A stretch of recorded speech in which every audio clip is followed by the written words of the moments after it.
Hello my dolls and welcome to the Cello Doll YouTube channel. If you clicked on this video, then that means you want to make the most of your time in your practice room, and that is a fabulous thing. In this video, I am going to be covering tips and tricks to have the most productive time so that you see results for the time you are dedicating to your cello. Now, this video is going to be geared more towards adults that want to pick up an instrument later in life. If you are a student at a conservatory, I also have a vlog catered for that clientele. And if it is out, you will see a pop-up right above my head and you can click on that. So if you are new to the Cello Doll channel, welcome. And to tell you a little bit about my background, my name is Carolyn. I have a bachelor's, master's, and performance diploma, all in cello performance. And I am just about to pass my 10th year of teaching private lessons. Now, in that time of teaching privately, I saw a trend amongst my adult students.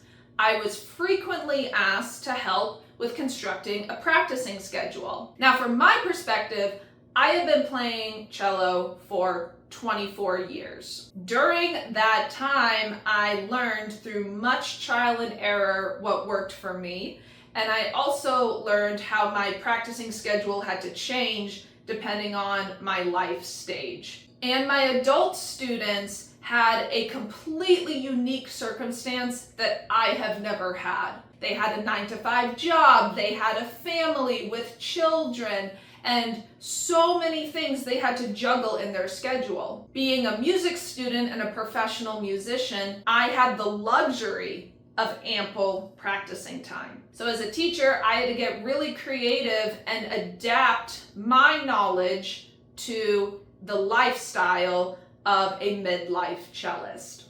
So the first step for your practicing schedule is you need to sit down and decide how many days in the week are you going to practice, and for how long are you going to practice? Generally, I find having a consistent time of day when you can sit down and play your cello is most effective. If you have a very hectic schedule and you have to juggle cello around that, that's fine.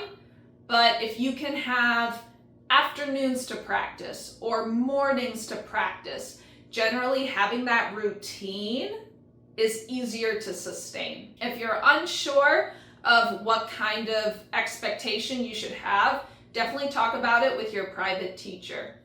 What I will say, and this is probably a hot take, is start smaller in the hours and days you want to practice. I have seen so many times an adult student who is so enthusiastic, is so ready and excited about this, and they say, I want to practice at least 2 hours a day. But then life happens.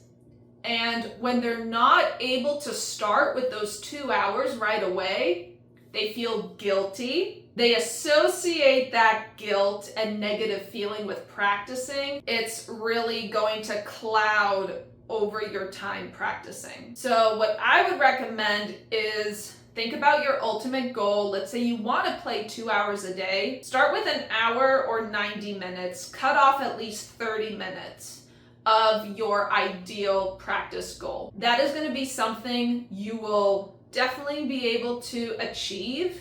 It's going to get you in a practicing rhythm. You're going to feel like you're accomplishing things. It also gives you a little buffer because life just happens and there's unexpected time conflicts. Next, what I would recommend doing is sitting down and making a repertoire list. So as an example, I am going to divide out a 60-minute practicing session. Let's say you have scales your teacher wants you to work on, some sort of technical piece like an etude, and then a piece of repertoire. So that's 3 things. What I would recommend doing, 10 minutes on your scales and warm up, 15 minutes on your etude or technical piece, and then that leaves 35 minutes for the meat of it, which is your repertoire, your pieces, sonatas, Suzuki, whatever it is. So notice how those ratios are set out. The shortest amount of time is for your scale and warm up. Then the next biggest chunk of time is your technical piece. The largest chunk of time is for your main repertoire. Now those amounts can fluctuate depending on what you think you need. What you need to be careful about is getting stuck. You spend time on the technical piece and you're not keeping track of the clock, and before you know it, you only have 10 minutes left for your main piece. Try setting a timer, keeping an eye on the clock. You can look at the clock on your phone without unlocking it and checking your socials. Okay?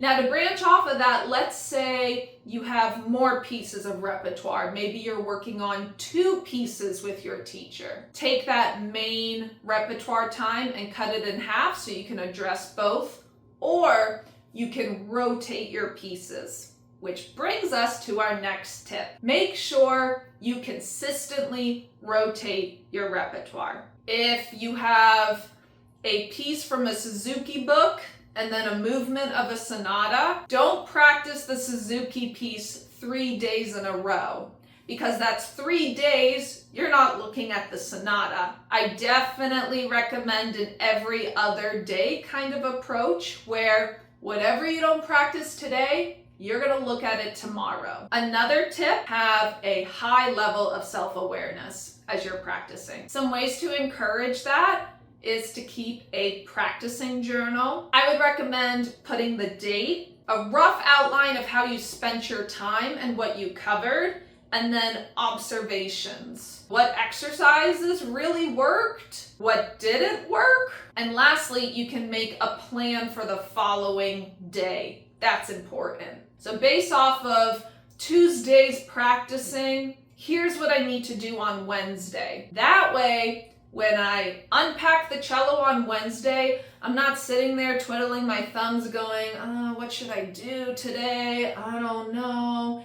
If you make a plan the day before, you're already gonna have a course of action. Another thing that can go along with the journaling is to record yourself. I know that sounds intimidating to a lot of people, but it's just for you. It's gonna be on the phone. No one else is going to hear it. You can delete it the minute you're done with it. This is just for you and is going to serve your self-growth. So after you're done working on a chunk of practicing time, record a run through of what you worked on. And then when you take a break, listen to it and take notes. Now in that last part, I said the word break. It is very important that you take breaks when you practice. Typically, what I found works best is if you practice for an hour, take a 10-minute break before you start again. Or some people prefer to do 30 minutes, 5 minutes, 30 minutes, 5 minutes. So what you could do